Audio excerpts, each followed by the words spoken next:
A noticeable shift began forming in early 2026 when discussions around Yulong and Mie Mie stopped orbiting around isolated clips and instead started organizing themselves around release density, production overlap, and the increasingly visible mechanics of how vertical dramas are scheduled, distributed, and monetized. And this shift did not emerge from official announcements but from accumulated observations across fan spaces where viewers began aligning timestamps, comparing release calendars, and tracking how often the same actors appeared across different titles within compressed timeframes.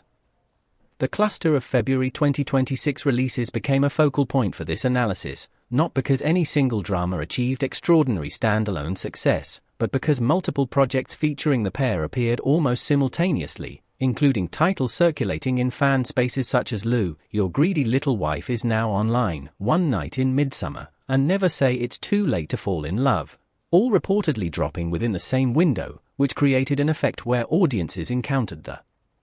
same faces across different narratives without a clear separation between them, leading to a form of continuity that was not narrative-based but exposure-based, effectively transforming distinct projects into a continuous stream of recognizable emotional patterns. This release density triggered a more technical form of audience analysis, where viewers began estimating production timelines by reverse engineering the visible output, concluding that such frequency implied overlapping shoots, highly compressed schedules, and a reliance on established performance rhythms that could be executed efficiently without extensive rehearsal or experimentation. And while this interpretation initially appeared critical, it gradually evolved into a more neutral or even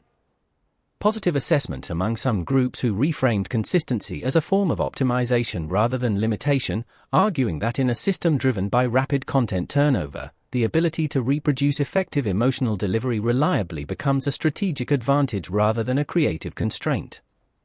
At the same time, broader industry developments were reinforcing this interpretation, particularly the increasing regulation of microdrama content, which began tightening standards around narrative clarity, pacing, and monetization practices, forcing production teams to refine rather than abandon the format, resulting in projects that retained the high-intensity structure of earlier vertical dramas but exhibited slightly more controlled editing, more deliberate placement of emotional peaks,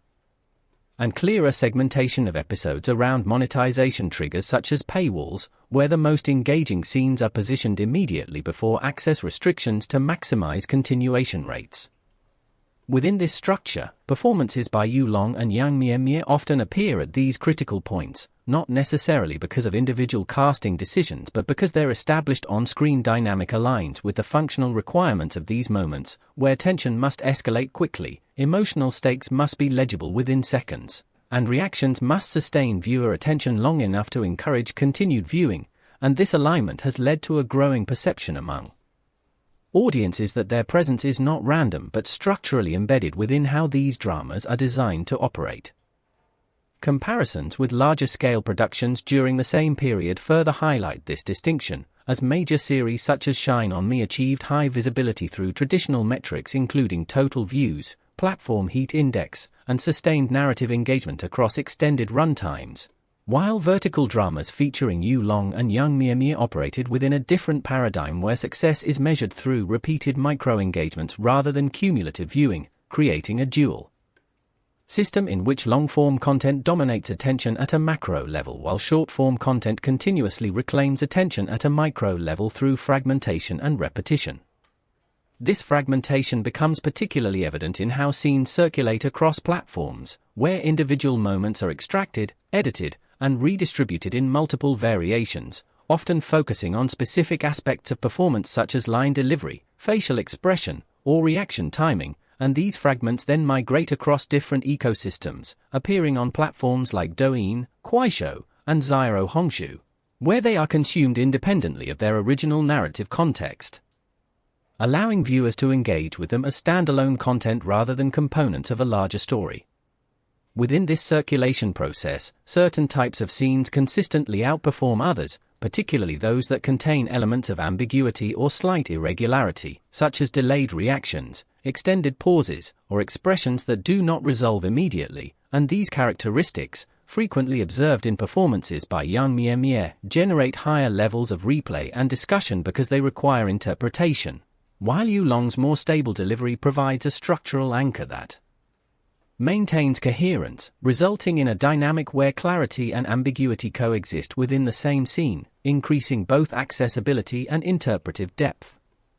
Audience discussions have increasingly focused on this dynamic, not in terms of traditional acting quality but in terms of functional effectiveness within the platform environment, where the primary question is no longer whether a performance is technically precise but whether it generates the behavioral responses that platforms prioritize, including re-watching, commenting, sharing, and cross-platform redistribution. And this shift in evaluative criteria has led to a redefinition of what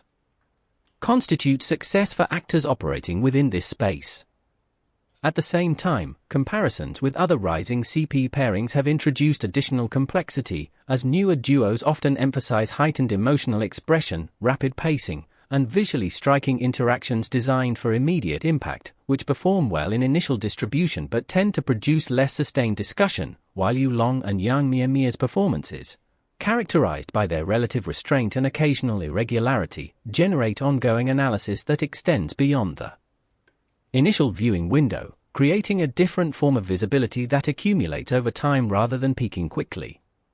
This accumulation effect is further reinforced by algorithmic association, where repeated engagement with content featuring the same actors increases the likelihood of future exposure, gradually constructing a perception of ubiquity that may not correspond directly to output volume but reflects the compounding nature of platform-driven distribution, and this perception feeds back into audience behavior, as viewers who recognize the actors are more likely to engage quickly, reinforcing the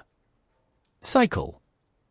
The result is a system in which individual projects become less distinct and more interconnected, forming a continuous flow of content where recognition, familiarity, and repetition replace traditional narrative progression as the primary drivers of engagement, and within this system, Yulong and Yang Mie Mie occupy a position that is less defined by singular achievements and more by sustained alignment with the structural and behavioral dynamics of the platforms that distribute their work.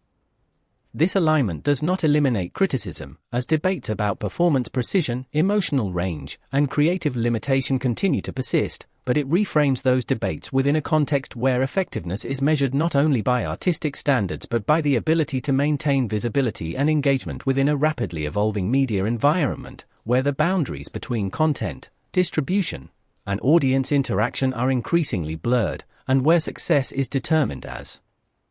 much by how content is consumed as by how it is created. I'll see you in the next one.